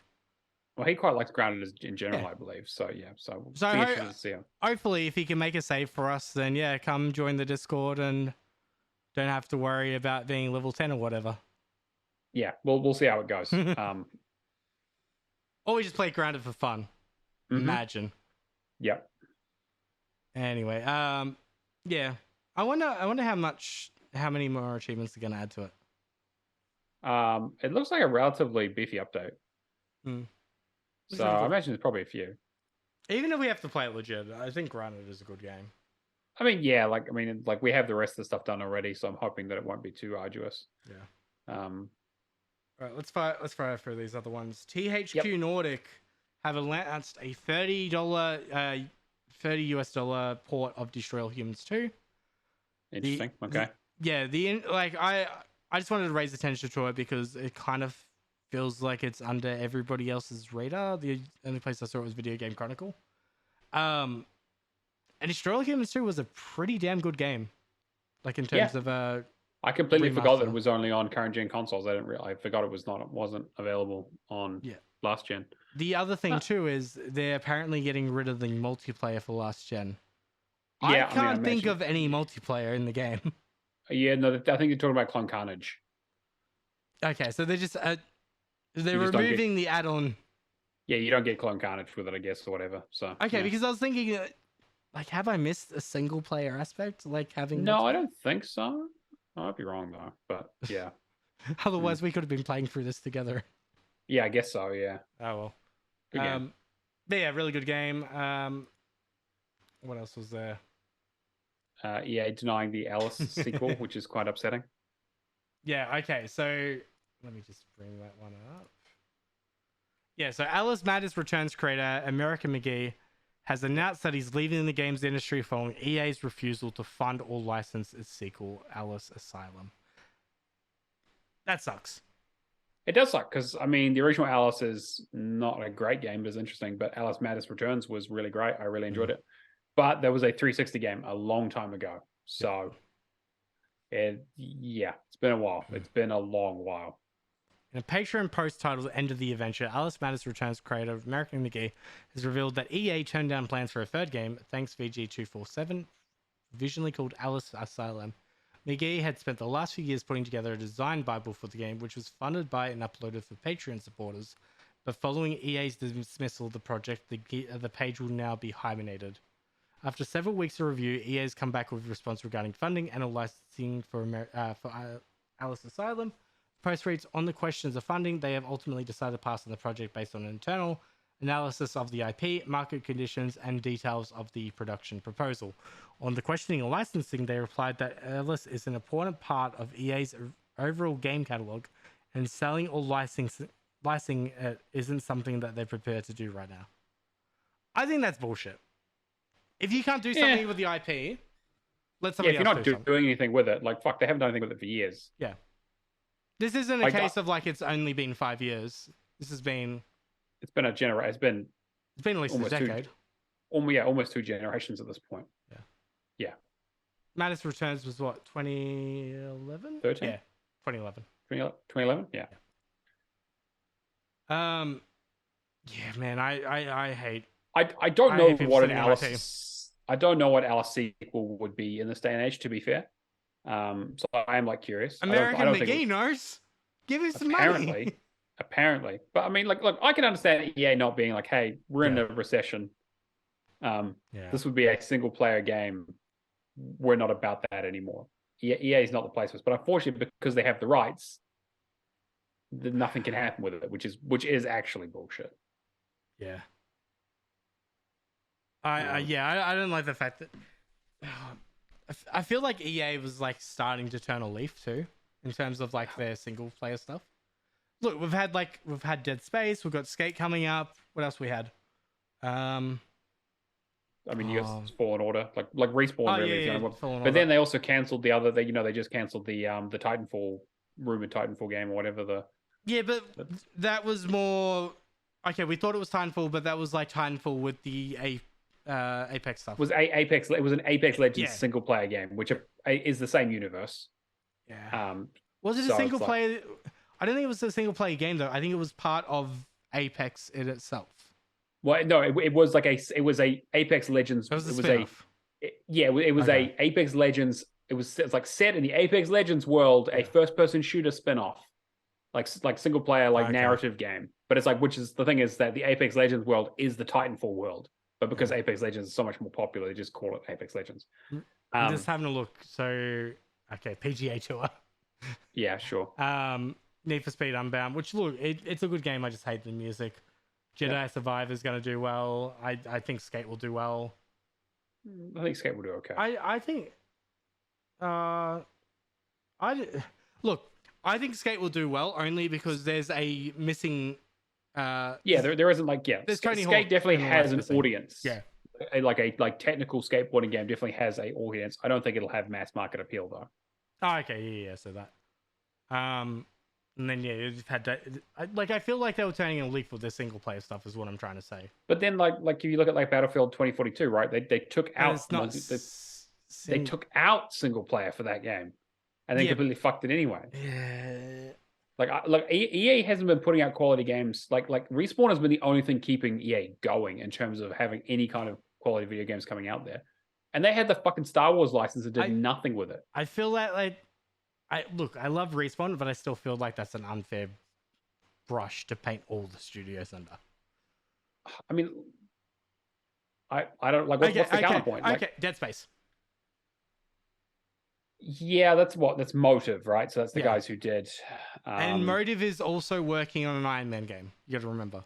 Yes, that is true. That is actually true. That's a good point. So Motive before that did Star Wars Squadrons, which was decent. I guess the question is whether EA is paving the way for they don't have the support to do an Alice game. I mean, they definitely have the money for it. They definitely can afford to do it. They have the money for it, but having the money for it and having the staff to do it is two different things. If you've got other IPs like Marvel and that, and you're trying to get that sweet Disney money. It's fair. It's hard. Yeah. I mean, look. I don't know if like I said, I don't know what an Alice game would be these days. I feel like that fits more into the indie space these days anyway. But EA is just obviously they have the rights, so that's pretty much the end of it. Yeah. And then we'll just quickly say this last story here. Suicide Squad got delayed till February 2024. Just got announced right before we started recording. And they're going to remake the whole game in the next 10 months. I was going to say, this is my shocked face. Yeah, of course it got delayed. I mean, it got delayed already. And everyone was like, that's not a long enough delay. They need to fix this game because the response that they got from when they showed their game off was abysmal. It made the fucking Halo Infinite Craig bullshit look like a fucking flower show. Holy shit, people were like, it was unanimous. Everyone was like, this game looks like trash. What the fuck are you doing? Sucks, yeah. From a concept trailer when they first showed it off. Yeah, back in the day. It was like cool idea. Rocksteady's doing it. We fucking love Arkham. I watched the James Gunn Suicide Squad on the plane, and oh my god, it's so much better than the other one. Yeah, of course. Obviously, it's such an entertaining movie. I'm not a big fan of DC. Yeah, and thinking of it, I was just like, man, this game could really be something if they didn't want to do the Destiny bullshit. Yeah, but it's but they wanted to give everyone a gun, and they just wanted to do fucking loot bullshit and just looking like the worst version of Borderlands you've ever seen. Like it looked like trash. Like, Man, yeah, misuse of your IP, hey? huge miss. Like there's so much wrong with it in terms of like the style of it, the game itself. They're obviously riddled with fucking games as a service bullshit. Like, yeah, does this game come out in February 2024? I don't fucking think so. I feel like that's the latest you can delay it to officially to have it in the financial year, right? It's weird though, because like you wouldn't expect this shift from Rocksteady. No. But to be fair, the Arkham games were a long time ago, a very long time ago. It's been quite a few years. Arkham Knight was what, nearly 10 years ago? Mm. That was what, 2015? I know, just yeah. Yeah. It sucks. Hopefully they can turn around, but I don't have high hopes. One less game to worry about this year, I guess. This year. Yeah. Yep. Game Pass updates. What have you got? Oh man, are we stacked? I'm gonna start you off with an absolute banger. We're gonna be playing hockey on cloud. NHL 23, classic. I mean, to be fair, like NHL was the one game that I did used to play a little bit of. This is entirely for Martel after he hits his 1 million babies game. Yes, 100%. Yep. Yes. Ghostwire Tokyo launch. Why does it say April 16th? It's already come out. No, it's already out. It was April 14th. Yeah. April 14th. Okay. No, sorry. It was actually April 12th, I think, actually. But anyway, it's out. Yeah. Okay. This site had it wrong then. April 18th is definitely Minecraft Legends. We've got Coffee Talk 2 coming out on April 20th. That is probably the one I'm really stoked for this month. Playing the demo was amazing at PAX. And just Toge, a pretty cool publisher, and I like what they do there. Homestead Arcania is coming out on April 21st. I know a few people are excited for that. Cassette Beast. Are you keen on Cassette Beast? Have you looked into it? I have no idea what that is. It's Pokemon, but like tape players. Oh, okay. I mean, that sounds interesting. It's if we're getting like a achievement list support, or is that? I don't know. I know it's PC only, right, at this point. Yeah, it says PC there. I'm not 100% sure on that. Okay. All right. I mean, that sounds like an interesting concept. I'll post the trailer in Hulk after. It looks pretty cool. Last Case of Benedict Fox. I'm really hoping it lives up to what it looks like. And like style wise, top tier. Exactly what I'm after. The kind of Cthulhu side-scrolling Metroidvania. Yeah. But how it plays, I'm very curious to see. I mean, the only thing I'm worried about is like having like very basic Metroidvania kind of aspect. Yeah. That's the only thing like I'm not sure just with the trailers. Sure. David just finished the Vampire Survivors DLC. Very well done. Cool. Yeah, that just came out. I'm definitely going to pick that up. Yep. May we got Redfall on May 2nd. Honestly, Ravenlock on May 4th looks like it's going to surpass Redfall in my mind. Mm-hmm. Like in terms of what I want to play. Fuga Melodies of Steel 2 comes out on May 11th. Railway Empire 2 comes out on May 25th. And Far World Pioneer comes out on May 30th. Amnesia the Bunk on was originally meant to launch on, I believe, like the 14th or the 16th. But it's been pushed back a week for polish and will now release on the 23rd. Right. In terms of games leaving Game Pass, they're probably already going to be gone by the time you hear this. But if you are listening right now, you still probably have time to finish Life is Strange True Colors if you spend the weekend doing it. Other than that, you've got Moonglade Bay, Rainbow Six Extraction, The Dungeon of Nahim Beck, The Long Dark, and The Riftbreaker. Interesting that I just thought of. Rainbow Six Extraction, Odyssey dropped for Tokyo Game Show last year, right? Yeah, something like that. Right? I reckon that's going to be a 12-month as well, and then that will... I can't think... There's nothing else that's Ubisoft-wise in Game Pass, right? No, I don't think so. I think because all Assassin's Creed are done, I think, as well, right? Yeah, Odyssey is the only other one. Yeah. Yeah. I would not be surprised if Odyssey's leaving in the next 2 months then, roughly. Yeah, probably about right. Yeah. Yeah, I mean, Life is Strange True Colors was my game of the year when it came out. Highly recommend it. Absolute fucking banger of a game. So I told people when it came out to go and play it. So hopefully people already have, but I know some people are trying to get it done. Yeah. But yeah, I was just thinking, like, I didn't have anything in March of the 2 lists that I needed to do before it left, and nothing in this month really grabbed me either. I was thinking about doing Moonglow, but I heard it was quite buggy. And Riftbreaker was the only other one that I was kind of on the fence about. But yeah, I don't know. Well, now that Riftbreaker Who was it in the Discord said that the Xbox version has. Well, the PC version has console commands. Yeah, somebody said in the server today that the Xbox version has console commands as well. They plugged in the keyboard. Oh, that's handy. Okay, cool. Well, that would have been nice to know earlier, but I'm trying to find it. yeah, I don't like. It looked like a kind of interesting game, sort of survive like RTS style, twin stick shooter mixed with tower defense. Yeah. But yeah, I don't know. Not super keen on it. I'm trying to... Let's. I didn't mind the Rift Breaker from what I played, but it's going to be a pickup outside of Game Yeah, Pass. pick it up when it's on sale, kind of thing. Yeah, exactly. I'll just quickly flick through what I've been playing. It's not a huge amount. So I finished up We Were Here Forever. I did that with Kirby. I talked a little bit about that last week. Great game. Really enjoyed it. I think it's the best of the series that they've done so far. People should definitely jump on that. No yelling at Alex for a maze. No, so no, yeah, no maze. We fucking smashed out some of those challenges. We did really well. And of course, for the achievements, you need to play the other side as well, so you get to see the stuff that they were talking about and see how wrong they were at describing the puzzles. No, it was we had like a really good time. Like Kirby and I are really in sync with that kind of stuff, so we fucking demolished it. Wait, so the new added feature to this game is basically showing the other person how much you sucked at describing. Pretty much. Well, it's like because you got to do both sides for a lot of the achievements, so you got to go back to do the puzzles the other way around. It's like I think it's on there like a 12 to 15 hour completion, but you can do it in like 10 hours. I mean, we didn't use a guide. We just kind of muscled our way through it, but only had a little bit of trouble on a couple of puzzles.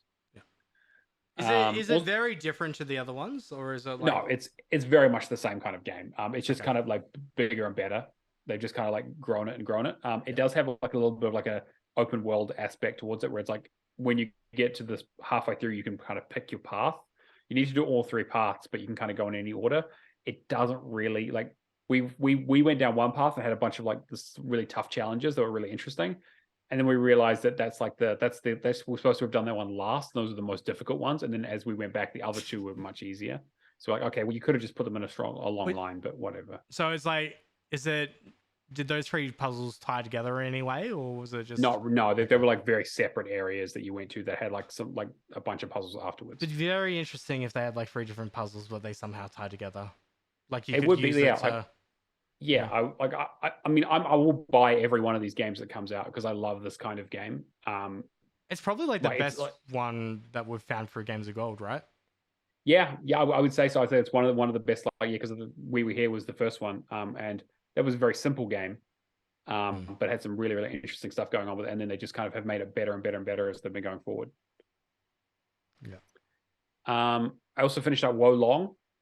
How long?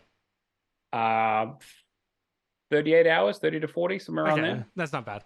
It's good. It was it was the right length for that kind of game. Definitely challenging. Little bit unfair in parts, but the cool thing is that like the best thing to do in those games is to find a build that's completely fucking broken and and so I built myself the achievement hunting way. Sure, but like, it's also that game is kind of like just like find some cool gear, get a build that really fucks up your bosses. I'm curious because the launch week, a lot of people said the first area was completely BS, but it was the first boss is bullshit. It's teaching you how to parry, which prepares you for the rest of the game. 100%, yes. Did the game get easier past the first boss? Yes, it did. Okay. Definitely did. Like as you get access to more areas, more enemy types, more equipment.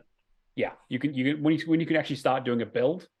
That first boss is pretty rough. I mean, now I could probably do it blindfolded. Yeah.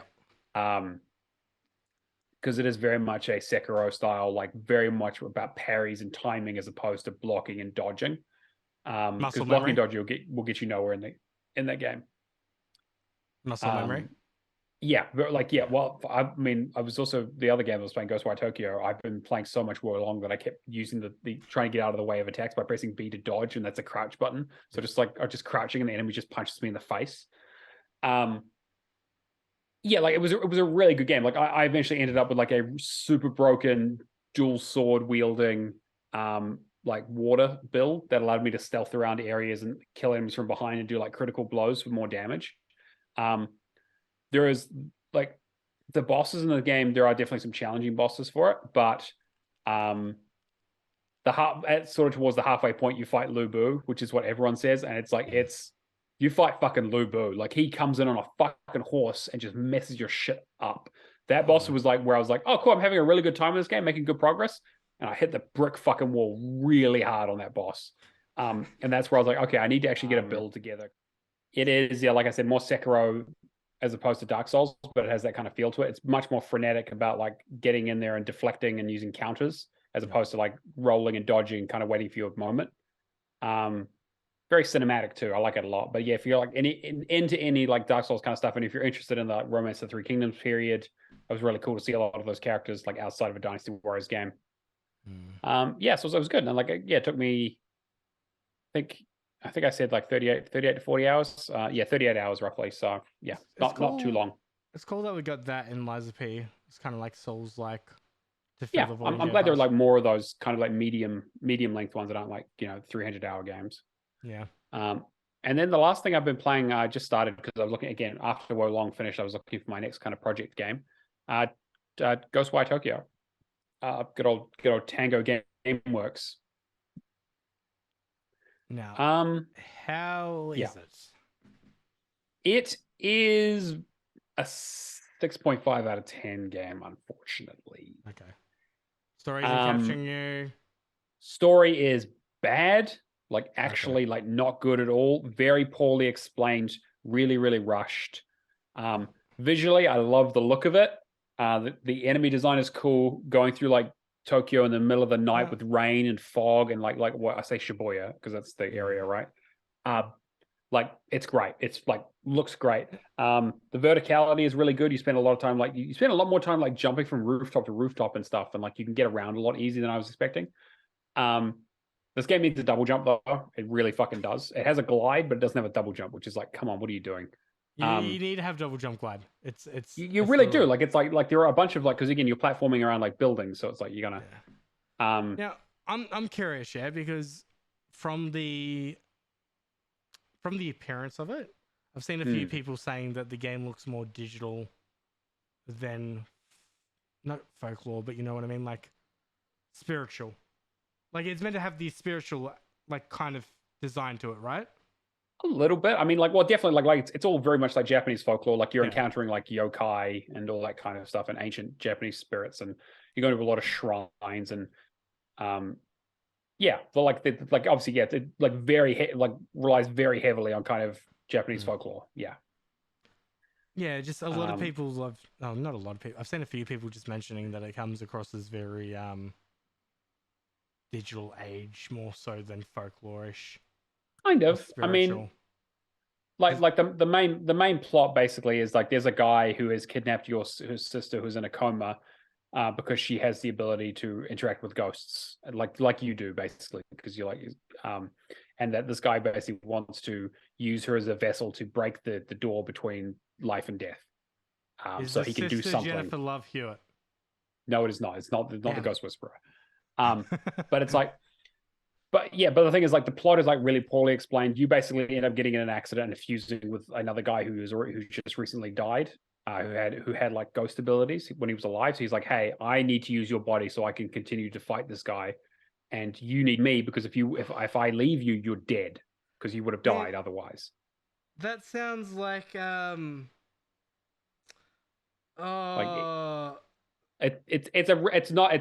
it treads no new ground. This is a very, very straight laced like.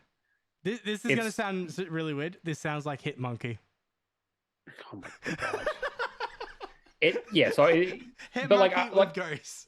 It's like there's not really a lot of new stuff going on. The plot is really not great. The characters aren't introduced well. Like, it's very much the kind of thing where they like expect you to like listen to a shitload of audio logs and all that kind of stuff to get the plot.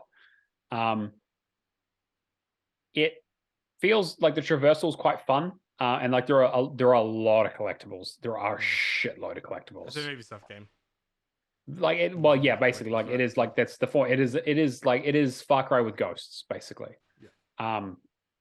So there is a lot of like climbing buildings, collecting spirits, collecting artifacts, finding shrines to pray at. Yeah, like The biggest problem is that the combat is bad, and you do a lot of combat. You get 3 different weapons, like you get 3 different elements. You have like a wind ability, which is like finger guns, like one-off shoots as you do them. Also, like everything you do is like jutsu, like hand signs. So it looks like you're throwing up gang signs and throwing fireballs at people, which is like looks cool visually, but it's like you get like a area of effect powerful fireball. You get the like finger guns, like rapid fire wind, and then water is kind of like a slice, like kind of hit multiple enemies in a line kind of thing. But that's kind of it. They don't really get you get a few upgrades for them, but they're kind of not great. Yeah, like I'm having like every time I get into combat, I'm like, oh, for fuck's sake, because I'm having kind of fun just like traversing the world, looking around, collecting stuff, doing the like little side stories. Because again, like there's only like 12. Well, again, some of the quests are quite long, but like it took me about 15 hours or so to do the main story. But I was doing a lot of side stuff in between. If you mainlined it, you could probably get it done in like maybe 10. But there's a lot of side stuff to do. It's just kind of like it's relatively mindless. So I'm just kind of just jumping around. I'm just jumping around Shibuya, collecting stuff, fighting off enemies, freeing souls. There's like 240,000 souls to collect, but you get like a bunch of them every time you do stuff. There's way too many collectibles. They do show up on the map if you do certain things, so like they're not too they aren't too bad about it. But yeah, it's a pretty average game, unfortunately. They also, with the Xbox release, also put out a bunch of, there's like a new roguelite mode that they've added to the game as well. Like there's a title update that they've also just put into the main list. So I haven't checked that out yet, but I know there's an achievement for finishing it at least once or twice. So I'm curious to see. I was going to ask, how was the performance in Series X? I'm playing on performance mode. Works just fine. Haven't had any problems. I think some people have issues. Yeah, quality mode apparently is not well optimized. They also do a lot of stuff like HDR and that kind of stuff that I haven't really fucked with. I've just kept it on like performance, 1080p 60 or whatever it is, just because I'm like, hey, I don't need ray tracing, I don't need all that stuff. But like visually, it looks really nice. I love the style. I just wish there was kind of a better game attached to it, unfortunately, which I think is kind of the thoughts that most people had when they played it. But I needed something new to play, and I'm like 25 hours into it. Like I've been putting a fair amount of time into it. And I finished the story last night, and so now I'm just kind of like cleaning up the rest of it, just kind of jumping around town and collecting bits and pieces. But I'm gonna have to probably head up a guide at some point to clean up the rest of it. I'm curious to see what this kind of roguelike extra title update mode is like. I want to play it just to get a feel for it, but at the same time, there's so many other stuff too, and if it's only getting a good mark for you, I wouldn't. Wait. There are other better things to play if you have those. Like I'm just playing it because it was on Game Pass, and I need something after Wo Long to kind of keep me busy. So pretty much, I finished off Dredge from last week. Probably my indie game for the year so far. Pretty solid. A lot of it kind of like the narrative piece of it kind of felt very like it felt bare bones, but only because they were giving like breadcrumbs of what was happening. And then when you get to like the 2 different story endings, everything kind of like just hitched. Like you finally understand why you shipwrecked at the start of the game and everything that happened. It's still very basic kind of story, but it was like still pretty cool to see, especially with the art style of everything. And then at the same time, the only tips I have is there is a thing that lets you pick a certain fishing spot and grab the aberrations from it. Don't go around like me just fishing the spots regularly, because you'll waste a lot. Like you'll get to like 5 fishes deep and then you'll get the aberration, when realistically I should have just been running around and doing that. Probably would have saved myself 2 to 3 hours. Game's fantastic. Very like it's one of those games that you've got 128 different fish to catch, so you could finish, like, depending on how much you're, I guess, like exploring quite a bit and just enjoying the fishing mini game, is going to be how much time you put at the end. I wouldn't be the kind of person that just like mainstreams it to the end. I would probably say you'd be looking at 250 plus days before it, but the days go pretty quickly. Your time only moves when you move. If you're staying stationary, your time is paused. If you're fishing, your time goes forward. If you run out of finding research parts, go to a dock outside of the main dock in the main area, go to any 4 of the other islands, camp it out, wait a few days after you got some money, buy the part, upgrade your ship, then go back. I probably got halfway through the story, had my ship fully upgraded in that regard, but didn't have the research bits bought to get the new gear to upgrade system in terms of like, all right, you got more space to put fish and that kind of stuff, but then you don't have the upgrade in fishing speed because you haven't put the investment into the fishing parts. So it's like balancing your upgrade system and balancing your research parts aspect of it. Gotcha. Ultimately, there's 5 main quests that you're doing to get these items that are used for the story, like the ending storyline. There are only 2 endings as far as I'm aware. It's essentially a really basic game that knows what it wants to do and does it well. Gotcha. I mean, yeah, like it definitely looks like it's like I was talking with Odrin about this when he was on for his interview, and it looks like such an interesting kind of game that I think I definitely, and with your recommendation, I'm definitely going to jump on it. Definitely listen to Odrin's. I'm pretty sure they're Kiwis, like Salt. Yes, I believe so. Yes, I'm like very down to earth kind of humor with Odrin, and they did a great interview. Yeah. Oh, just Odrin asking, just like, all right, so the shark that I can't fit in it, like, whose idea was it to come up with that? Yeah. But yeah, it was a really good interview. Really enjoyed the game. It's one of those games too that kind of like leaves a spot for me that I'm just like, I need something like this. And I think the closest thing will be Moonglow Bay, so I now have to buy it. Yeah, right. Other than that, I've been really getting into Loop Hero because Brad asked me about it. Yes, yeah. And then I was like, all right, I'll give it a run and see how it feels. And at the start, it's like very basic and you don't know what you're doing. That seems to be the experience, yeah. And then like after an hour, it's like, okay, I can't put this down. It's got that one more run feel. You're working on 3 different things. You're working on the aspect like the Loop Hero goes around the loop by himself, yeah, automatically. Yeah. You're swapping out his weapons and gear to upgrade him, so he stands a better chance of surviving, while at the same time affecting the environment with different upgrade cards or tiles as you go around and essentially make the loop more difficult, more HP, like adding those kind of environmental aspects to it. And then you've got your normal like roguelite aspect outside of it, upgrading the town. It's incredibly simple, but it's fun. I've just been playing at ×4 speed. Right. The game just feels way too slow going normally to me. Definitely, I pinned Brad's message in the Discord because it's actually really helpful, and some builds are very much more beneficial than others, I should say. I won't say they're broken. He's just still die. I decided to stream it last night though, and Stu, like I've got to redeem my channel, which is essentially pay 3,000 channel points and pick the next achievement I'm going to do if it's like not story. Yep. So Stubby did that, and Stubby's a little bit of an achievement hunter himself. He picked fill all the tiles on the board. Oh my god. So I was like, I'm probably like 10, 15 hours in, yeah? I sat there doing the whole board, filled every aspect in it. I died once, I had 1 resurrection. I filled every aspect of it. I got the last one. The achievement didn't pop. Oh, I continued around the cycle, and then I died. But the other aspect of it too is the fact that you can swap tiles out. It has like you need at least 4 cards or less than 12. So then you grab the stuff that's going to be more beneficial for you, and then you just balance that act and go through like that. It's a really solid game. It's just one of those indie games that kind of hits the spot. Yeah.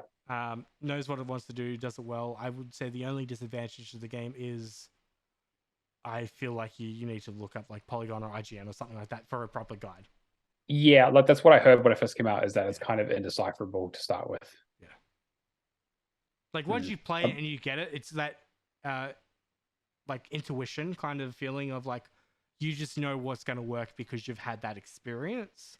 Sure. And then I will say too, with the upgrade stuff, like you might have a shield, for example, that's level 2 orange, that's like really good. That has some bonus stats, but like the level 4 might just have the massive health boost. Depending, like for example, the warrior, yeah? There's a move with the warrior that lets you get, I think it's either 0.5 of a loop or 1.5 of a loop health back for countering. Mm-hmm. But then you can add all your counter build stuff in and like really affect that aspect. But at the same time, you can just you can just go with a grey item because it has higher stats. Put that in, and take off like 20+% counter, and screw yourself in the process. Right, I see. Okay, so it's very much the RPG. Very really build dependent. Yeah, right. I mean, you're not playing as the loop hero. You're like affecting just dressing him in the RPG aspect of it. Yeah, it's really fun. I'm really enjoying it. Really solid, and yeah. The only other aspect I've been playing is Nightcrawlers, which is my little ducky here, which now has a release day of May 4th. The achievements came out for that, and because I'm the only one playing at the moment, I'm trying to go for the achievements early on Steam, which I think is fair game. It's Steam. It's not Xbox. Yeah. Anyway. Okay.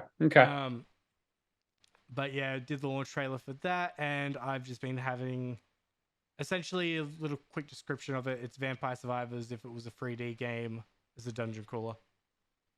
Yeah, hopefully does really well on Steam, and then yeah. Oh, it's great to hear it's finally coming out. That's fantastic. Yeah, would be really good. And then just other stuff I've just been having a look at that I can't really talk about. That's fine. All right. Leaderboard. So in third place we have Thrash Forever with 17,385. We've got Kruger 22,110, and Mr. Jimbot UK with 65,570. That is a lot of fucking points for a week. You can tell that GTask is on. Yeah. Of course, as soon as GTask starts, Jimbot just goes absolutely nuts. Yeah, absolutely. Oh dear. And then for completions, oh boy, we've got a lot this week. I can go through. Yeah, go for it. So Rapture played a lot of baby games. He did Roller Champions, which is pretty good. DC Super Pets, which if you haven't played already, is a it's in Game Pass at the moment. Pretty good kids game. If you're in so it's a relatively standard on rail shooter. Yeah. Garfield Lasagna Party. And Overwatch 2 with the newest update. Chin got baby games, and we were here forever with you. New Discord member Perk got Gang Beasts and Minecraft done. Seems to be doing all the easy games in the Game Pass at the moment, which is pretty good. Yep. Drake Frame got Oblivion done. Now this is, I'm going to butcher this. CQ Sure. Yeah. I'm going to call you CQ. CQ sounds cool. CQ got Resident Evil 4, the new one, done, and then he liked it so much he went back and got the OG done. Which I think... We just need more remasters to get us to work on our backlog, right? I mean, it did get me to think about going back to finishing up Resident Evil 4 because I still need to do Separate Ways and my professional playthrough. Yeah, do it after you do the new one. Yeah, maybe I might do actually. Yeah. And then Five Nights at Freddy's Security Breach, which I think is a really good one to get. He also said, "Do not play this game for achievements because apparently it is a nightmare." Yeah, isn't it like all 4 or 5 games? Yeah, something like it's bullshit is what it is. Don't do it. No Later got Max Football 2020 done. Keo got the Ascent done. Jim Bean's got Hindsight done, but she shouldn't have played it in hindsight. I got Dredge done. You got Roy Long done. Yep. Sorry, what were you gonna say? I was saying so Simone basically did say that that's the worst Annapurna game she played, but she did somewhat enjoy it. You know what? Like it was okay. I'm just gonna mention this here. I don't know if I've mentioned it. I watched an Annapurna movie on the flight. Oh, yep. And I think it was Book Smarts, and I was not expecting. I haven't seen it. It's basically 2 girls that have been like really, we've got to get like the A grade in college, and they're just like, it's the last day of high school. we need to learn how to party. And it's like right. one of those like teen movies that's not off the rails but is very funny. And I was not expecting to see the Annapurna logo before. I mean, hey, they do all kinds of stuff. Yeah. So now I'm kind of like, what Annapurna movies are we missing out? Are we missing out the 12-minute story in a movie? Oh my god. I don't think anyone's missing that. that level of drama. All right, Mikkel got Control, Anubis got Wolong and Riftbreaker. Just Shake SD got Moonglow for like the next week before they release DLC. Mm-hmm. Maybe. Yep. Firehawk got Man, every time I jump in on Firehawk playing Galgun on Twitch, I feel like somebody's breaking terms of service. Yeah, that game's massively uncomfortable to play and watch. Yeah. It's not the kind of thing that you would want somebody over your shoulder, let alone watching you play on Twitch. Or just know that you know anything about. Yeah, like Firehawk is on several lists now. I'm telling you. Yeah. And then David got the new the Vampire Survivors DLC done. Yeah, I'm gonna jump on that probably after this. Actually. Yep, I'm gonna be the exact same. And then the word challenge, everyone's favorite Hall of Gamers competition. So if you don't know what it is, basically discord.io/Hall of Gamers, you can come hang out on a Discord channel. We've got stuff around the podcast, stuff around memes, but we also have a place to ask questions to put on the show, but we also have a place for the word challenge, which is where I pick a game and I put a GIF into our bot and you have to guess the title of the game. And if you guess it, the GIF comes up and you win $20 New Zealand. So every week or so, I give a clue depending on how nice I'm feeling. The clues range from completely unhelpful to you've got the answer, you should have listened to the episode earlier. We're getting towards that latter stage now because I haven't been seeing too many good guesses. But the clues were that this game has more than 2 words in the title. It was developed by an Asian studio. And the new clue is this is part of a series that started on the original Xbox. That started. So best of luck. You get 1 guess per hour. Get in the channel and guess. Win yourself some dollary dues. I thought we were doing Kiwi now because it was cheaper. Yeah, I'm definitely doing Kiwi. Well, I have to do it from my PayPal. So we've also, speaking of paying people, we've also got our Patreon, patreon.com/Hall of Gamers. It's a place where you can give us some hard-earned cash so we can keep the show going, paying for Zoom and Buzzsprout and competitions and hosting and all that kind of other bullshit. So a huge thank you to our patrons for helping us keep the lights on. We've got Lee Howard, Mikhail KV, Chapters, Natolinator, Firehawk, Mad Lefty, G Spaceman, Admiral Awesome, Keo, Happy Moogles, Kung Fu Skills, Hack and Pone, Cavaliero 7, Old McLeod, Mick B, and Mark B, and McLovin Legend. Thank you guys. A lot of you guys have been patrons for a long time, so we greatly appreciate the support. And as always, like I said, we have our Discord, discord.io/Hall of Gamers. Come hang out with us in our community. But we also do the show live on Twitch if you missed the start. Xbox Hall of Gamers on Twitch. You can come hang out in the chat, talk with us, talk with our community, ask questions, leave comments on the news stories and stuff. We greatly appreciate the community support, and it just makes the show better. But if you want to contact us in other ways, you can email us hallofgamerspodcast@gmail.com or @hallofgamerspod on Twitter. Otherwise, subscribe to us on your platform of choice. Leave us a review. You guys know how this stuff works at this point. And if you'd like to guest on the show, give us a yell. We always want to get guests from our community on to have a chat about what they're doing in the achievement world and what games they've been up to and kind of any sort of interesting stuff, perspectives they want to share with us. Now, Cameron, what have you got to shill this week? I'm probably going to start streaming back on Twitch at the moment. What else? Maybe giving them your Twitch handle would probably help. Yeah. So twitch.tv/Shadowless Edge _ Shadowless Edge on Twitter.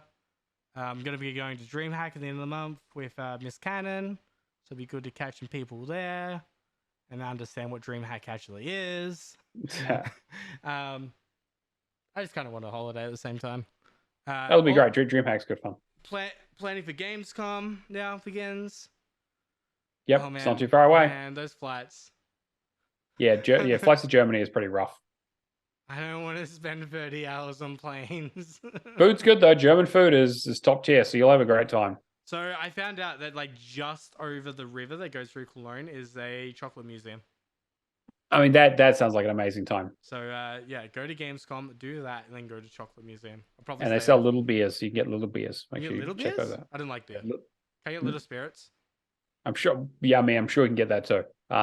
Just make sure you get some good bratwurst. God, I would kill for a good. Anyway, I'm salivating. You're just thinking about food now. I just feel like I haven't. Yeah, this really good. This is really good German restaurant called Dumetz, which is just fucking. They give you schnitzel the size of your head. It's amazing. Man, you'll be disappointed in me. I was looking at Macca's in Germany this morning. Oh my god, yeah, I am disappointed. All right, well, I can't be here any longer. So that was episode 74. Thank you very much to Cameron for joining us and producing the show, and thank you to our community for helping us out. And we will catch you guys next week. See you later. Go play some Vampire Survivors, you degenerates.